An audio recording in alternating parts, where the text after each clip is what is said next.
graça e a paz, meus irmãos e irmãs. O Senhor, Ele está nos ensinando a sermos cheios do Espírito Santo, amém? É um processo que o Senhor tem nos ensinado. A gente observa que é um desejo do coração da verdadeira igreja de Jesus. Quando a gente é igreja de verdade, a gente entende a importância de sermos cheios do Espírito Santo. Mas a gente descobre também que é um grande desafio, né? Ser cheio do Espírito Santo é também um exercício que a gente tem que ir praticando, até que o Senhor vá sendo derramado, né, sobre nós, a sua própria pessoa se derrame sobre nós. E aquilo que vai se tornando renúncia, aquilo que vai se tornando um abrir mão das coisas que não agradam a Deus, vai também se tornando um prazer. Os nossos prazeres, eles vão se convertendo, amém? Isso é maravilhoso. Eu vou pedir para você ficar em pé. Você vai usar a sua Bíblia e seu celular, e nós vamos cantar um hino. É um hino da harpa cristã. Você pode botar no Google, é maravilhoso, né? A internet nos abençoa nessas horas. Bote assim no seu Google: fala Jesus querido. Jesus quer falar com você, Ele quer falar comigo. Aí a gente vai cantar esse hino. Eu vou dar um tom aqui, o mais vai me acompanhando depois, pode ser? Pra gente, vai ser um negócio sem ensaio, viu? Mas o Espírito Santo está conosco aqui.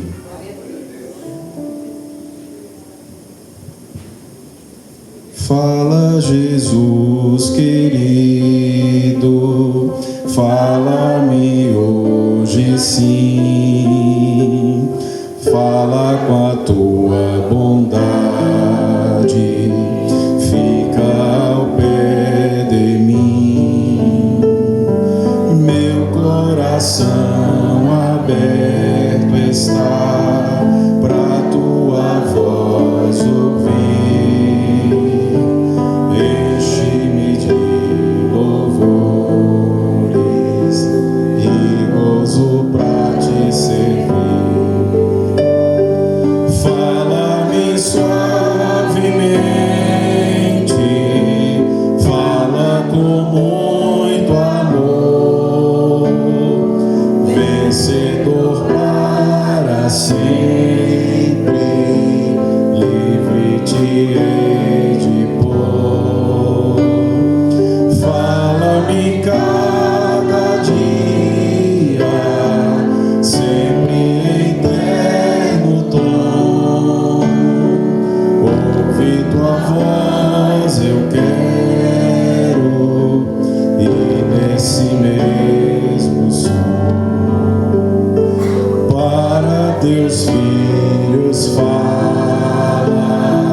Louvado seja o nome de Jesus.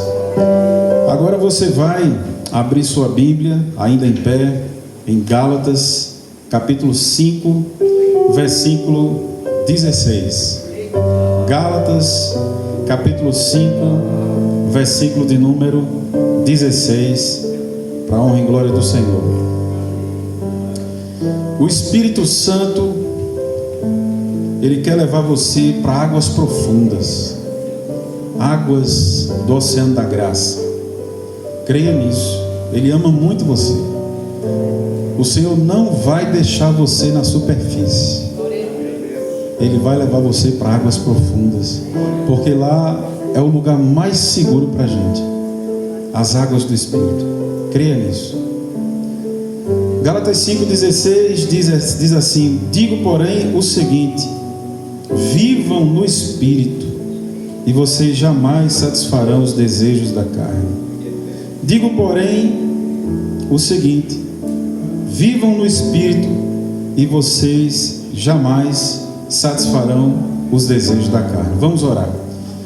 Deus Pai, Deus Filho, Deus Espírito Santo, nós queremos transcendência, nós queremos ultrapassar os lugares, as pedras de tropeço, as coisas que nos impedem de ir adiante. O Senhor não nos criou para sermos rasos. O Senhor nos criou para sermos um povo profundo na palavra, profundo em Jesus. Porque lá em Apocalipse diz que tinha um povo, tinha uma mulher, tinha uma pessoa, tinha um grupo que conhecia as profundezas de Satanás. Mas o Senhor nos tirou das profundezas de Satanás, e o Senhor nos transportou para as profundezas do reino do Filho do teu amor, Jesus. E nós te pedimos hoje mais de ti, Senhor, mais de ti, Senhor, mais de ti sobre o desanimado, mais de ti sobre aquele que está em dúvida, mais de ti sobre aquele que parou. Nós não vamos parar, nós vamos marchar, nós vamos adiante, nós vamos vencer, porque nós fomos criados para dar certo, em nome de Jesus. Aleluia, amém. Pode sentar, meu querido, minha querida. Louvado seja o nome de Jesus. Nosso diácono Murilo disse que o Espírito Santo já falou tanto conosco, mas o Senhor também quer continuar falando. Ele é o Deus de abundância. A mesa de Jesus é uma mesa de abundância, para a gente, como diz o Matuto, comer bem muito e vamos sair daqui saciados. Amém? Eu tive um professor de história da igreja, um homem de Deus, professor Maeli Vilela. E quando a gente estudou história da igreja com ele, a gente estudou sobre a primeira igreja na história da igreja, há mais de 2000 anos atrás, a igreja primitiva, a igreja de Jerusalém. E o professor Maeli, ele dizia uma coisa muito significativa que me marcou. Eu entrei no seminário no ano de 1999, mas essa frase ficou na minha mente. Ele disse: olha, é um erro histórico e até espiritual chamarmos aquela igreja de Jerusalém de igreja primitiva. Nós não deveríamos chamá-la de igreja primitiva, porque ela está historicamente há 2000 anos atrás de nós, mas ela está espiritualmente há 2000 anos à frente de nós. E eu nunca esqueci desse ensinamento, porque quando nós olhamos para a igreja de Atos dos Apóstolos, irmãos, como a gente é pequeno, como a gente ainda é espiritualmente atrasado, a gente se dói por tão pouca coisa, a gente se machuca por tão pouco, a gente quer deixar Jesus por tão pouco, a gente, sabe, ainda é muito fraco espiritualmente. Eu tenho orado muito sobre isso, porque a gente sabe que o final dos tempos não vai ser fácil, e nós temos que abandonar essa vida superficial, senão nós não suportaremos o que virá por aí. Todos esses sinais que estão acontecendo ao redor do globo, está tudo na Bíblia. O Dr. Mark Lloyd Jones diz assim: só se surpreende, só fica muito chocado. Lógico que a gente fica chocado por ser humano, porque a gente tem empatia pelas pessoas, mas não porque a gente seja desinformado do que está aí. Está tudo escrito na palavra do Senhor. E a maneira com que nós temos de nos preparar para esses tempos que virão, não é nos enganando com falsos mestres que ficam ensinando mentiras. Pelo contrário, se você se agarrar com isso, você vai tomar um grande susto. Nós temos que nos agarrar com a palavra e com os mestres verdadeiros que ensinam o evangelho genuíno de Jesus de Nazaré. Então eu peço que você abra a sua Bíblia. A gente vai usar a Bíblia. Já notou que a igreja aqui gosta de usar a Bíblia, né? Amém? E vamos crescer cada vez mais nisso. Usar a palavra do Senhor, no bom sentido, lógico. Abra a sua Bíblia em Atos 2, manusear, melhor dizendo, né? Manusear é melhor do que dizer usar. Manusear. Atos 2, 42 a 47. Nós vamos usar alguns textos aí para os nossos convidados que estão aqui conosco. Sejam muito bem-vindos. É a página 1566. 1566. 42 a 47. Olha essa igreja. Que igreja linda. Espiritualmente linda. O retrato do noivo. Essa noiva parece com o noivo Jesus. Olha como ela é linda. Atos 2, 42 a 47. E diz assim, página 1566: e perseveravam na doutrina dos apóstolos, na comunhão, no partir do pão, nas orações, e em cada alma havia temor, e muitos prodígios e sinais eram feitos por meio dos apóstolos. Todos que criam estavam juntos e tinham tudo em comum, vendiam suas propriedades e bens e distribuindo o produto entre todos à medida que alguém tinha necessidade. Diariamente perseveravam unânimes no templo, partiam pão de casa em casa e tomavam suas refeições com alegria e singeleza de coração, louvando a Deus e contando com a simpatia de todo o povo. E enquanto isso, o Senhor lhes acrescentava dia a dia os que iam sendo salvos. Isso aqui é um retrato de quem anda no Espírito. Quem anda no Espírito anda desse jeito. Isso é andar no Espírito. E hoje a gente vai refletir um pouco sobre isso. Porque quando a gente olha para esses textos, a gente sente uma distância espiritual e a gente pergunta para a gente mesmo: Senhor, como eu, pecador, vou viver isso?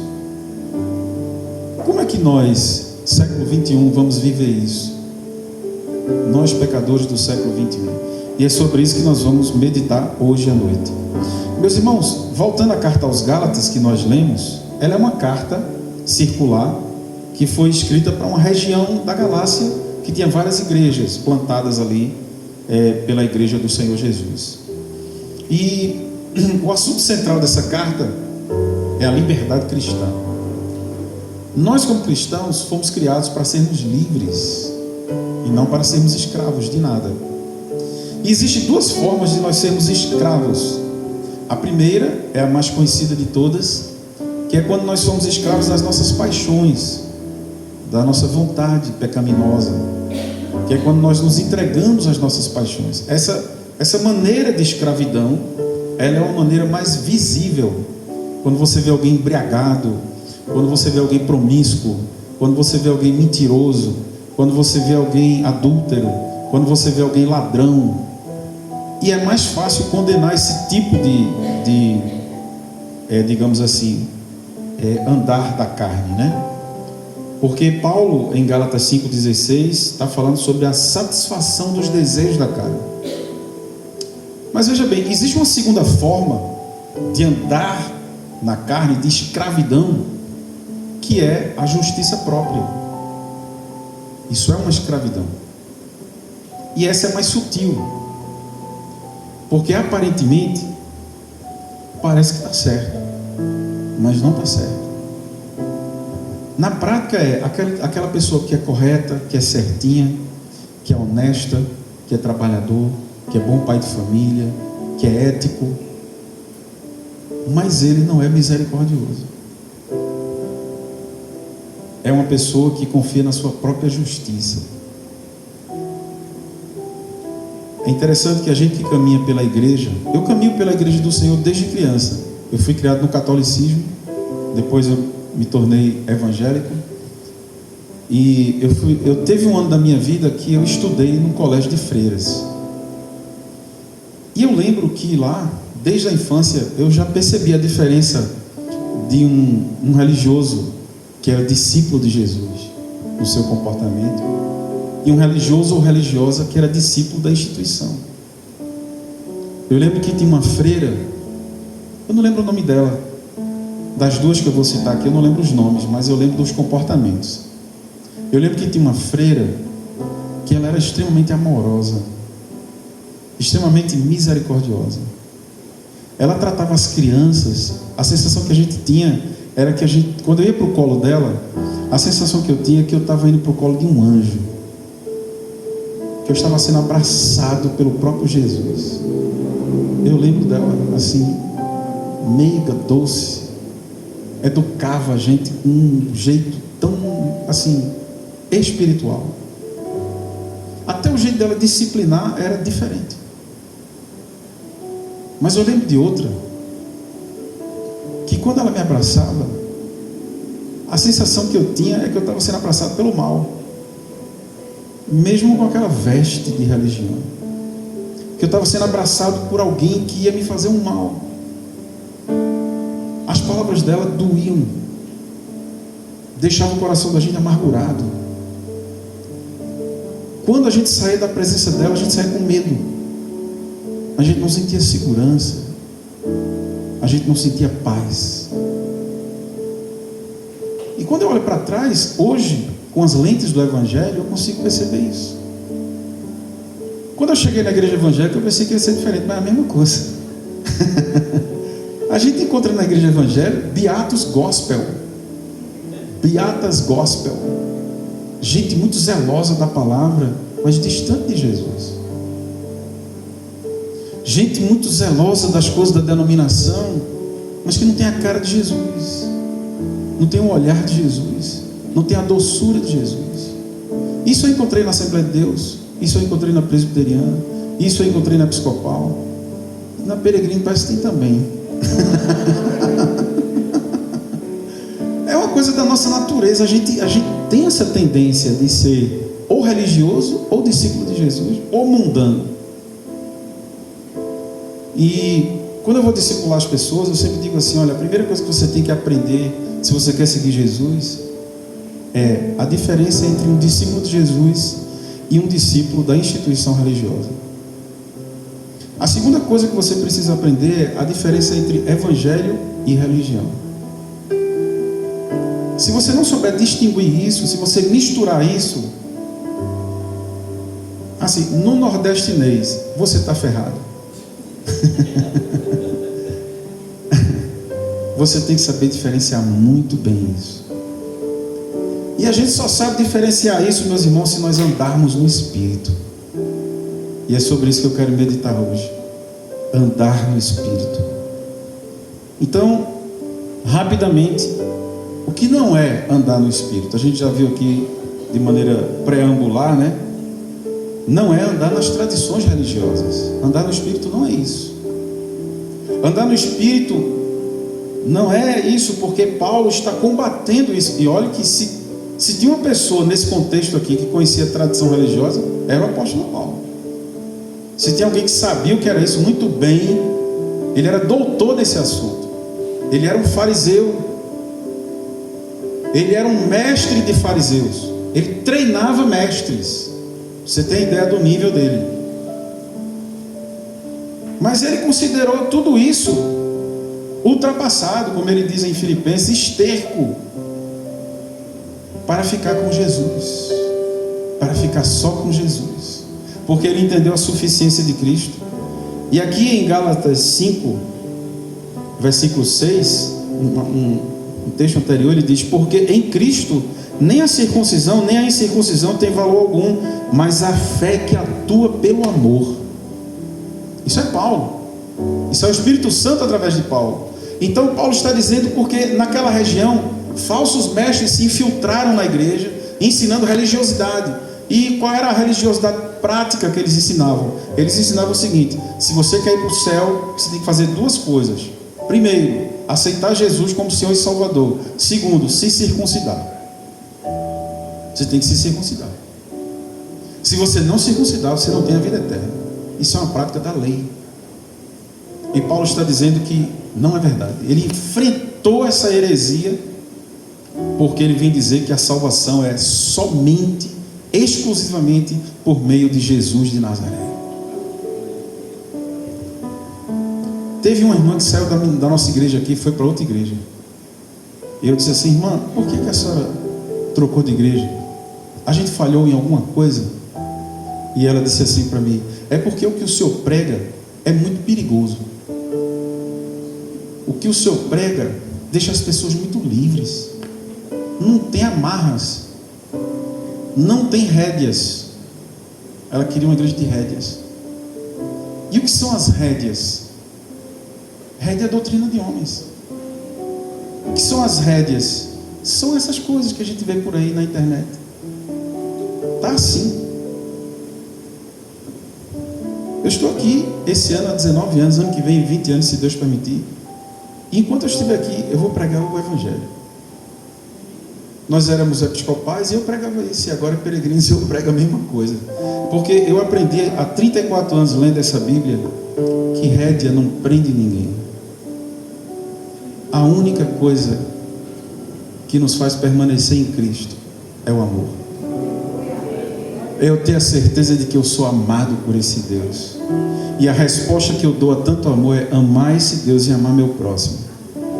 Eu nunca fui preso por algo tão maravilhoso e tão livre quanto essa certeza. Eu sou amado para amar. Eu sou amado para servir. E quanto mais eu cresço nessa consciência, mais a paz do Senhor cresce na minha alma. Menos o Satanás me perturba. Porque quando ele vem jogar as setas dele em mim, a primeira coisa que eu digo: ó, tu sabe que tu está jogando seta em um amado. Tu sabe que tu está jogando tuas setas em alguém que sabe que é amado. Então vaza, em nome de Jesus. Irmãos, é impressionante. Quando você faz isso com sinceridade e fé, funciona, que é uma beleza. Experimente. Experimente pedir ao Espírito Santo crescer nessa certeza. Agora, por outro lado, andar no Espírito também não é andar o que está na moda hoje, uma palavrinha que alguns teólogos atuais têm denominado, diagnosticado um problema que tem sido confundido nas igrejas. Andar no Espírito não é ser legalista, sabe? Mas também não é andar na hipergraça, entende? Algumas pessoas ficaram tão alérgicas à religiosidade que não querem mais saber de igreja, e não querem mais saber de compromisso com Deus, e não querem mais saber de coisa séria. Isso também é uma doença espiritual, precisa de cura. Porque evangelho não é legalismo, mas também não é libertinagem. Tem uma frase de Santo Agostinho que é muito boa, que é uma frase que diz assim: ame e faça o que você quiser. Porque quem ama não faz o mal. Quem ama não desagrada a Deus. Quem ama não anda na carne. Quem ama não anda no legalismo. Quem ama anda como Jesus andou. Anda como Jesus andou. Então vamos aprender agora o que é andar no Espírito. Parece uma coisa mística, mas não é não. É tão simples. A questão é viver. Andar no Espírito é andar no Evangelho. Andar no Espírito é andar no Espírito de Cristo, como diz o teólogo Andrew Murray, né? Andar no Espírito é andar no Espírito de Cristo. É andar como Jesus andou.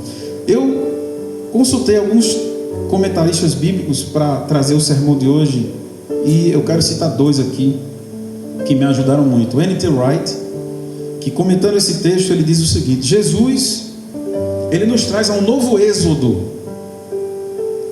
Andar no Espírito é andar num novo êxodo, onde o mar vai se abrindo, o mar do mundo, da carne, o mar da religião vai se abrindo, o mar do diabo vai se abrindo, e cada vez que esse mar se abre, você vai ficando mais parecido com Jesus, mais parecido com Jesus, mais parecido com Jesus. Então, andar no Espírito é andar num novo êxodo. É o êxodo que leva você até Jesus, até ser dia perfeito na presença dele. A coisa mais maravilhosa que alguém pode dizer a seu respeito não é assim: poxa, como você tem cara de santo. Porque pode ser que ela esteja pensando que santo é igual a religião. Eu, como eu disse, fui criado na igreja católica, e eu olhava para os santos assim na igreja, na parede, as imagens, dava uma tristeza, uma cara de tristeza, olhando para o nada assim, né? E com um menino no colo, eu digo, coitado desse menino. Não é? A gente olhava assim, aquele menino e aquela cara assim. Aí eu cheguei na igreja evangélica, pensei que era diferente, mas aqui tem uns cacuetes também. Cacuete de santo gospel, né? Que é assim, antigamente, assim, o assembleano carregava a Bíblia no peito,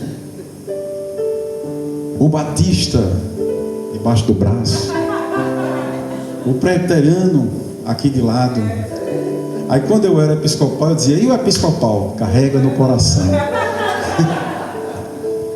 E o peregrino? A Bíblia na mão e no coração, hein? Ô, glória! Então tem os cacoetes também, irmão. Mas veja o que acontece. No fundo não é nada disso. Andar no Espírito é quando alguém olha para você e diz assim, rapaz, você me lembra Jesus.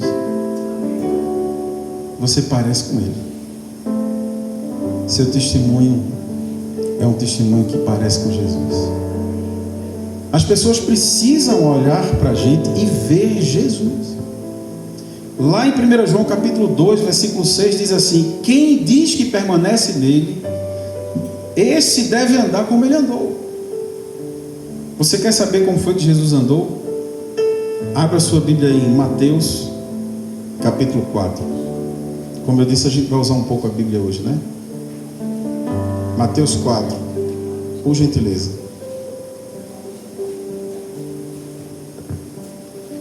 Jesus, ele foi batizado, foi ungido pelo Espírito Santo no batismo, chamou os discípulos, e depois que ele chamou os discípulos, acontece aí o que está em Mateus 4, 23 até o versículo 25.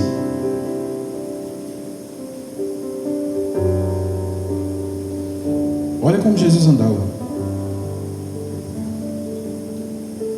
Mateus 4, 23 a 25, página 1381, diz assim: Jesus percorria toda a Galileia, ensinando nas sinagogas, pregando o evangelho do reino e curando todo tipo de doenças e enfermidades entre o povo.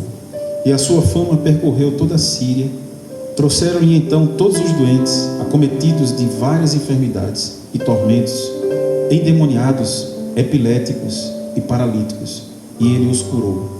E da Galileia, de Decápolis, de Jerusalém, da Judéia e do outro lado do Jordão, numerosas multidões o seguiam. Era assim que ele andava. Ele andava pregando, ensinando, curando, libertando, fazendo o reino de Deus entrar no mundo dos pecadores. Algumas igrejas, elas têm uma ênfase muito grande na área do ensino. Eu e Priscila fomos formados numa igreja que dava muita ênfase ao ensino, como se tudo que a pessoa precisasse fosse uma doutrina, um ensino. Parece que tudo é um ensino. Outras igrejas dão muita ênfase na ação social.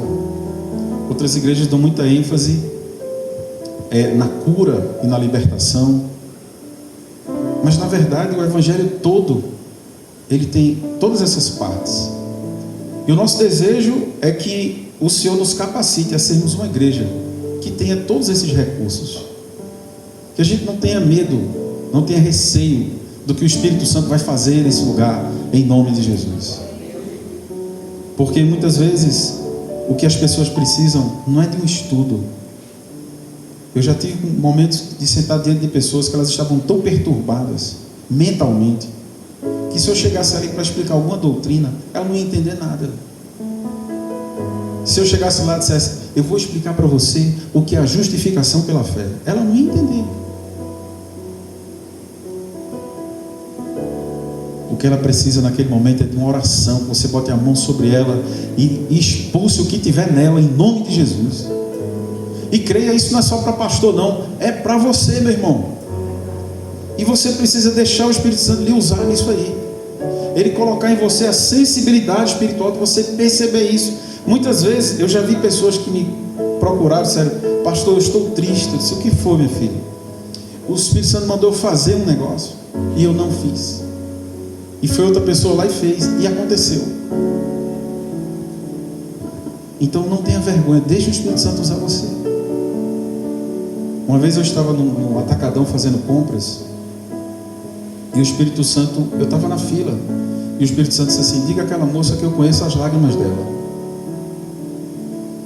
E eu fiquei assim, racionalizando, sabe? Disse: meu Deus, aqui na frente de todo mundo, como é que vai ser isso? Eu não conheço essa moça, eu estou no atacadão, e na hora de uma feira, como é que eu vou dizer isso passando as compras, e não sei o que. Eu fiquei tentando botar dentro da minha lógica o que o Espírito Santo queria que eu fizesse. E quanto mais meu carro se aproximava, mais meu coração queimava para dizer aquilo.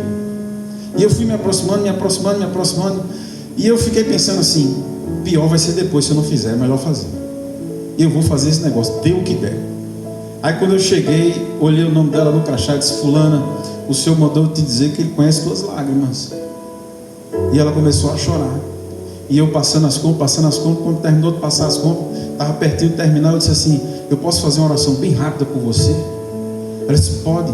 Eu vou orar de olho aberto. Senhor, abençoa ela. Quando eu saí do meu carro, uma mulher parou meu carro e disse: o senhor tem que fazer comigo também. Eu disse: vamos embora, entra aqui na fila.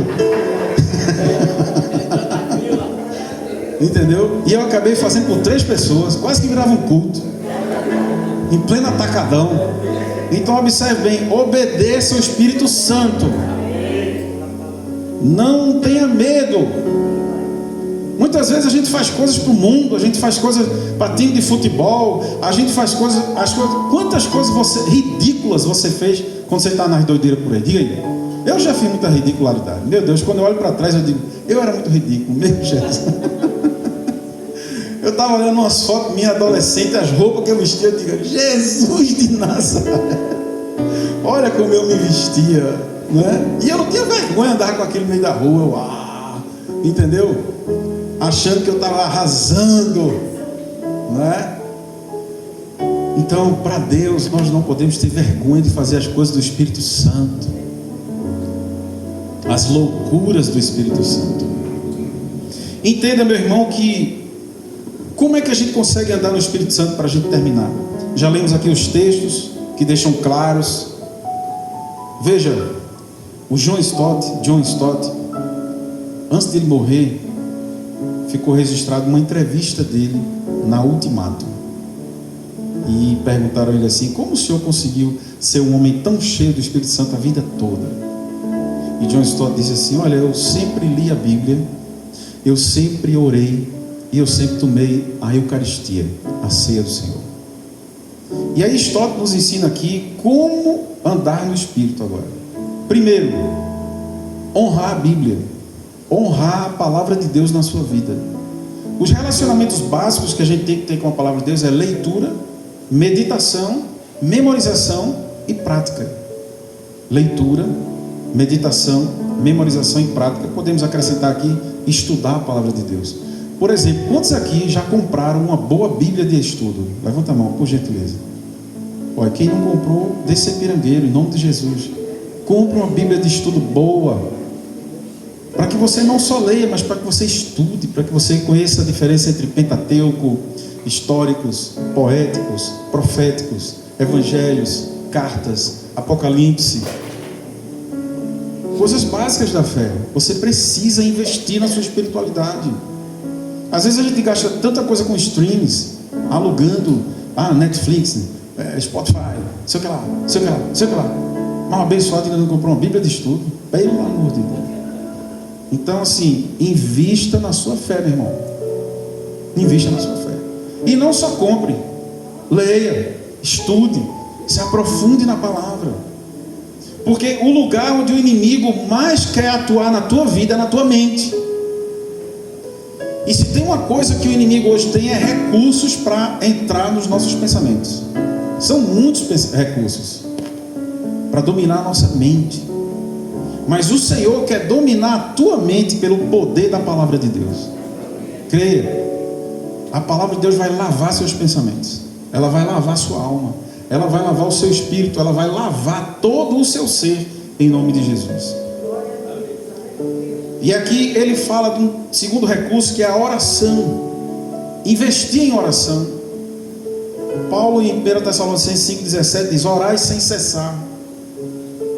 Irmãos, orar sem cessar parece coisa de monge, coisa de gente que só vive para fazer isso. Mas Paulo escreveu para donas de casa, para uma igreja normal, como a gente aqui. É como se ele estivesse escrevendo carta de Paulo à igreja dos peregrinos. Orem, orem muito, orem constantemente. Mas como conseguir isso sendo dona de casa, profissional liberal, empresário, com o trânsito que a gente vive? Então, a gente está em constante contato com Deus, conversando com Deus, no trânsito, no chuveiro, em casa, cozinhando, conversando de pai para filho, de filho para pai. Olha, Senhor, vou fazer aqui. A minha mãe, Cris, minha mama, né? Uma vez ela me deu um exemplo tão simples. A gente estava conversando sobre orar sem cessar, e ela disse assim: quando eu vou fazer feira, eu oro. Senhor, guia minhas mãos para eu não escolher fruta podre. Me conduz, deixa eu fazer uma feira direitinho, abençoa. É você, não é só conversar sobre as grandes questões, é conversar sobre coisas pequenas do dia a dia. Senhor, me ajuda nesse trânsito, me dá paciência. Meu Deus, eu faço isso. Quando eu estou parado, só Jesus na causa. Fico no trânsito ali, primeira, segunda. Aí eu começo a orar: Senhor, tem misericórdia. Abençoa esse camarada da frente, ele está estressado. Me abençoa para eu não ficar com raiva dele, em nome de Jesus. Abençoa, Senhor. Então eu vou orando, conversando sobre tudo. Enquanto eu estou pregando aqui, eu estou orando.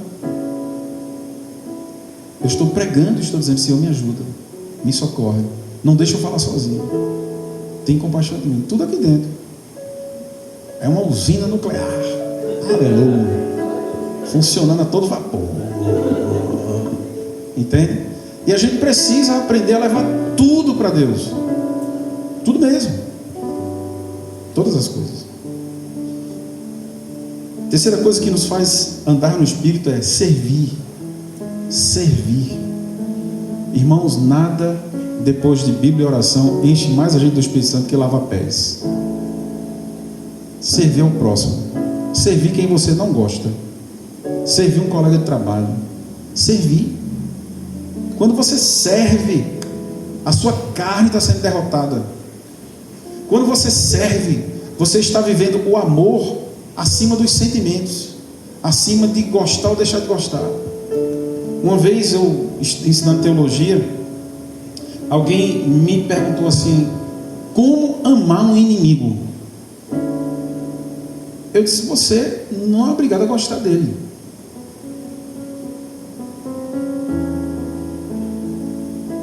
Você faz o bem a ele mesmo sem gostar. Isso é amar o inimigo. Que você amar um cara que quer lhe matar, como é que existe um negócio desse? Como é que você vai amar alguém que quer ser o mal? Amar no sentido sentimental da palavra. Só tem um jeito de você amar essa pessoa: na prática. É você não deixar que o mal dele não entre no seu coração, através de uma atitude. A partir do momento que você faz algo bom para alguém que quer o seu mal, o mal dele não entra no seu coração. Você blinda o seu coração do mal que aquela pessoa quer fazer. E eu vou lhe dizer: você já orou assim, de dizer assim: Deus, me dá uma oportunidade de eu abençoar esse miserável? Você já orou assim? Eu já orei assim, não vou mentir não. Eu já orei, porque eu disse assim: Senhor, eu queria que ele morresse, mas eu não quero a minha vontade, eu quero a tua. Então, Senhor, me dá uma oportunidade de eu abençoar esse miserável, em nome de Jesus. Aí não brinque no coração, né? Ore, mas se prepare. Aí eu tive uma oportunidade. Eu digo: mas Senhor, como é que tu fala um negócio desse? Ô Senhor, se você não pediu, abençoar. Você não pediu? Então agora você tem que fazer o bem a ele.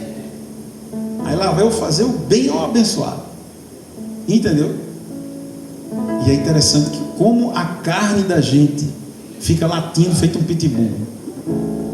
Mas quando você pratica, ela já se arrefece. A força da carne já subtrai. Ela diminui. Por isso que o resumo da Bíblia é obediência. Porque se você obedece, até contra a sua vontade se rende ao poder da obediência. A transformação segundo o Evangelho não é só de dentro para fora, é também de fora para dentro. Ou seja, os hábitos transformam os prazeres. Os hábitos moldam as vontades. Então, se você quer ser um dizimista, por exemplo, dizime na pirangagem. Tire do bolso com raiva. E vá dando. Daqui a pouco seu coração se converte. Meu Deus, eu não sou um miserável. Eu não sou tacanha. Aleluia. Eu sou generoso. Sei o quê? Se você tem dificuldade de se cuidar, fazer atividade física, né? Eu tenho um professor da academia que eu faço, que ele é crente. Eu disse assim: rapaz, você é um coroa enxuto, meu irmão. Que legal. Ele é da igreja que era Nazareno, que agora é Comunidade da Esperança. E ele disse assim: pastor, eu vinha no ódio. Eu odiava a academia. Quando eu via as horas da maromba, dava um ódio. Quando eu via as portas abertas, eu digo: isso, que lugar horroroso. Parece um purgatório. Eu vou entrar aqui para me torturar.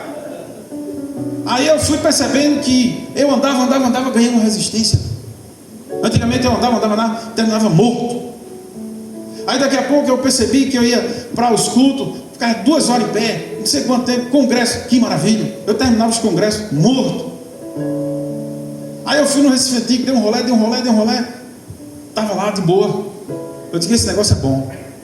Aí ele foi deixando o ódio de lado e foi gostando, ele foi entendendo o lado bom. Hoje ele é apaixonado por esporte. Ele ama o esporte. Mas o que foi que levou ele do ódio ao amor? A obediência contra a vontade. A gente sempre fica esperando que o Espírito Santo faça um negócio. Não, ele vai derramar uma vontade em mim. Ele vai derramar um sorrisal, vai acontecer alguma coisa. Vai cair um azeite diferenciado. O cara ainda usa uma palavra pentecostal assim: Senhor, manda um azeite diferenciado que nunca houve na minha história contigo. E não vem nada. Porque Deus está esperando você e eu obedecermos. Você tem que obedecer contra a sua vontade. Essa é a questão que a Bíblia ensina, de a luta do espírito contra a carne, entende? O que é a luta do espírito contra a carne? É muitas vezes você fazer uma coisa contra a sua vontade. Tem a história de um amigo meu que é empresário. Ele tem 4 empresas, uma delas é de consultoria. Ele foi prestar uma consultoria para TIM. 2 semanas de segunda a sexta, treinando aquelas vendedoras. O vendedor fica ali no pátio ali e tal. Aquelas meninas de calça sonho de valsa, tudo acochada. Aí ele se apaixonou por uma menina assim, se afeiçoou de uma menina. Ele ficou paquerando com a menina paquerando com ele. O homem casado da igreja, homem de Deus, né? Viveu um momento de caba safado gospel. Aí paquerando com a menina, vai lá, vai para cá. Aí disse que chegou em casa, a mulher ficou feia. Para que ter filho? Meu Deus, por que eu entrei nessa? De mulher, filho, pagando conta de sua gota. Tudo não prestava. O cara deu uma bocha de licença. Perdão, irmão, vazou. De uma paquera. Entendeu agora? Aí lá, flertando com a menina. Quando chegou no domingo no curso, Jesus deu uma lapada nele no meio do quingo. Pô! Aí ele se arrependeu. Meu Deus, estou errado. Vou estragar minha família. Destruir tudo, meu casamento, Jesus. Aí na outra semana cortou a paquera. Chegou lá, começou a fazer trabalho sério de homem de Deus. Aí ele disse: pastor, na outra semana, quando eu chegava em casa, minha mulher ficou linda, meus filhos maravilhosos. Eu disse: meu Deus, eu ia destruir um lar. Então veja o que uma quase desobediência levou ele. E desobediência interior, né? Porque no coração ele desobedeceu. E que um voltar para a obediência levou ele. Muda o olhar. Isso é o que explica uma pessoa que de repente ela estava ali na unção e você vê ela fazendo um monte de insanidade. O que danado aconteceu com essa pessoa? Ela ficou cega espiritualmente. pelo poder da desobediência. Sansão foi ficando cego aos poucos, já notou, né? Ele foi cegando por causa de um rabo de saia. Lá no meu seminário onde eu me formei, dizia assim: o pastor tem que ter cuidado com 3 barras: a barra do ouro, a barra da saia e o conhaque São João da Barra. Isso pode derrubar um homem. Então você tem que se manter firme em Jesus. Aleluia. Eu vou terminar, viu? Veja bem, para você andar no Espírito, já falei aqui algumas coisas, mas tem uma coisa que me veio hoje à tarde, quando eu estava terminando de preparar essa mensagem. Você tem que andar com pessoas que andam no Espírito. Se você quiser ser cheio do Espírito Santo, veja bem, Jesus, ele sentava na roda dos escarnecedores, mas não era para ser como eles não, era para fazer a diferença lá. Porque ele foi para um pagode lá na casa de Mateus e trouxe Mateus. Mateus é o escritor do Evangelho de Mateus, porque Jesus foi numa festa na casa dele e ele virou um discípulo. Então, se você está num lugar que não tem gente crente, que não tem gente não sei o que, é para você fazer a diferença e não está imitando as pessoas do mundo. Nós não fomos chamados para estar no mundo, para ser do mundo. Nós somos chamados para estar no mundo e ser sal da terra e luz do mundo, ser diferente. Então veja, para a gente conseguir isso, a gente tem que andar com pessoas que são cheias do Espírito Santo. As amizades, Paulo diz, as más companhias corrompem os bons costumes. Não tem bom não nisso não, viu? Eu estou orando por 2 pastores amigos meus que estão longe dos caminhos do Senhor. Já foram homens cheios do Espírito Santo, servindo na obra, frutíferos. Hoje está pior do que a gente do mundo. Desceu a ladeira de skate mesmo. E eu tenho conversado com eles: meu irmão, você só vai ser feliz em primeiro lugar quando você voltar para os caminhos do Senhor. Em segundo lugar, quando você voltar para o seu chamado, porque você é boi marcado, meu irmão. O camarada que tem um chamado, ele é boi marcado, ele não vai ser feliz em canto nenhum, não vai, não adianta. Você observe que Pedro, Jesus marcou ele: você vai ser um apóstolo. Aí ele inventou dar aquela desviada, voltou a pescar peixe. Imagina a angústia do coração dele, depois de andar 3 anos com Jesus, vendo aquilo tudo, voltar para a estaca zero, lá onde ele estava no começo. Mas o Senhor foi atrás dele. O Senhor foi atrás dele. O Senhor vai atrás dos seus.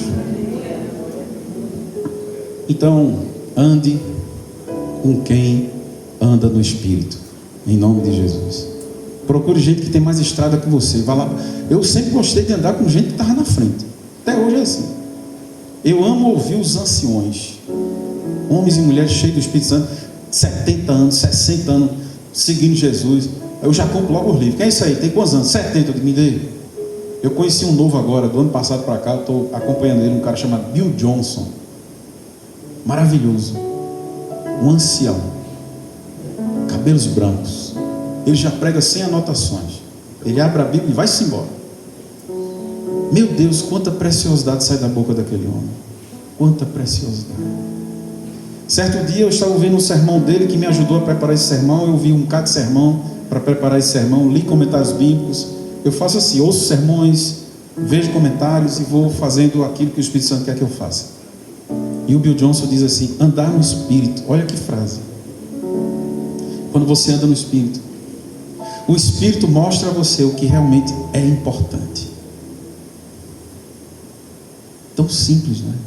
Mas tão profundo. Às vezes a gente acha que sabe o que é importante, mas quando você anda no Espírito, você diz: meu Deus, isso que eu achava que era tão importante, não é importante. O Espírito Santo começa a mostrar para você: meu filho, minha filha, olha o que é que eu acho que é importante. É muito mais importante do que você acha. E para terminar, irmãos, andar no Espírito não é um fardo. Repita isso comigo: andar no Espírito não é um fardo, como muitas pessoas pensam. Quem pensa que andar no Espírito é um fardo, está carregando o fardo da religião. Porque Jesus disse: o meu jugo é suave e o meu fardo é leve. Você sabe o significado de jugo? Jugo é opinião. Porque o jugo era uma interpretação. O fariseu tinha uma interpretação, ele tinha um jugo. O fariseu dizia: a palavra de Deus quer dizer isso, isso e isso. A palavra de Deus quer dizer isso, isso e isso. Por isso que você tem os livros de traduções judaicas, que são as interpretações. Aí vem Jesus e diz assim, olha, porque Jesus ele não era só Senhor e Salvador, ele também se apresentava como um rabi, como um mestre. Então ele estava dizendo, sigam-me, vinde a mim, aprendei de mim, eu sou um mestre que ensina um jugo, uma interpretação que é suave, que não é fardo, que não é peso, que é um prazer.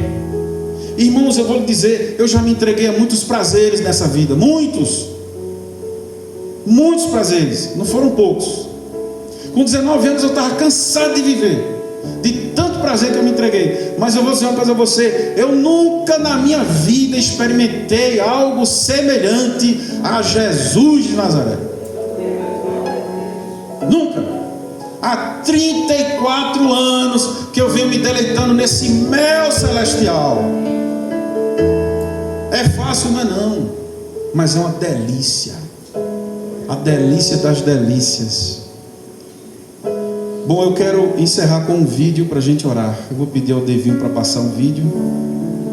Vocês vão ver um vídeo agora. Eu vou pedir para apagar as luzes ali, por gentileza, para a gente ver. Enquanto você vê o vídeo, veja em espírito de oração. Amém?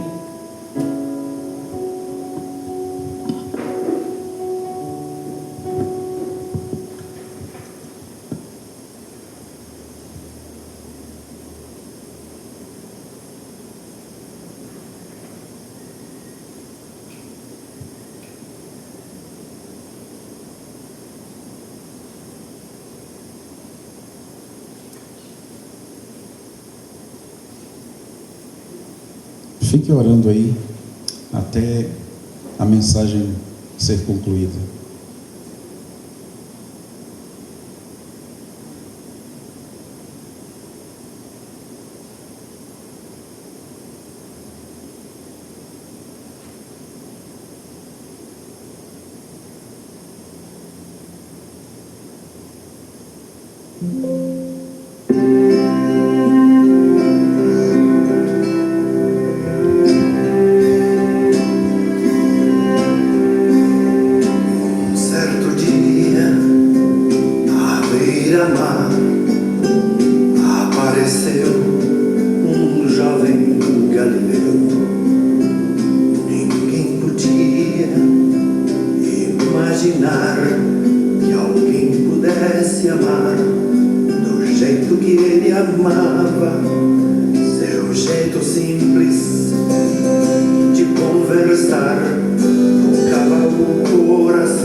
Naquele poço e em casa do Simão, chuva, no entardecer, o mundo viu nascer a paz de uma esperança, seu jeito puro de perdoar fazia o coração voltar a ser criança. E seu nome era Jesus de Nazaré. Sua fama se espalhou e todos vinham ver o fenômeno do jovem pregador que tinha tanto amor.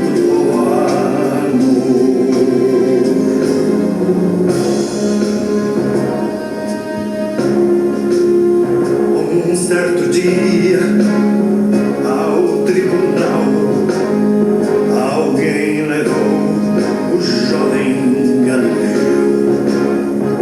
Ninguém sabia qual foi o mal e o crime que ele fez, quais foram seus pecados, seu jeito honesto de denunciar mexeu na posição de alguns privilegiados e mataram a Jesus de Nazaré. E no meio de ladrões puseram sua cruz, mas o mundo ainda tem medo de Jesus, que tinha tanto amor.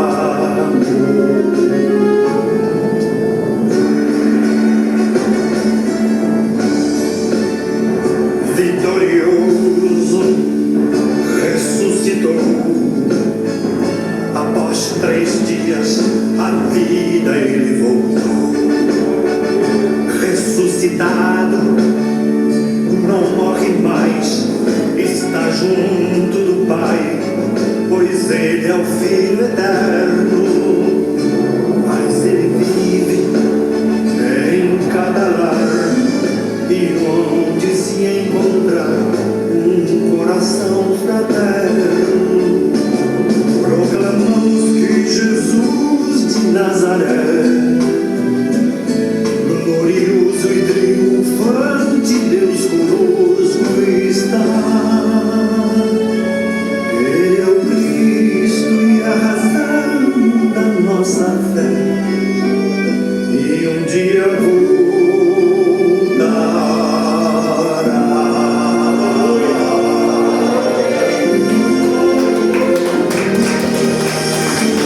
Amém? Vamos ficar em pé, vamos orar. Louvado seja o nome de Jesus. Diga assim profeticamente: eu vou andar no Espírito. Eu vou andar no Espírito de Jesus. No meu casamento, na criação dos meus filhos, no meu trabalho, no meu ministério, e onde o Senhor colocar a planta do meu pé, em nome de Jesus. Amém. Eu vou chamar aqui o diácono Davi. A gente vai ter um tempo de intercessão. Pode ficar em pé para a gente descansar um pouquinho. A gente vai orar por você, orar pela sua família, orar pela Venezuela, orar pelo Brasil. Vamos ter um tempo de intercessão, tá certo?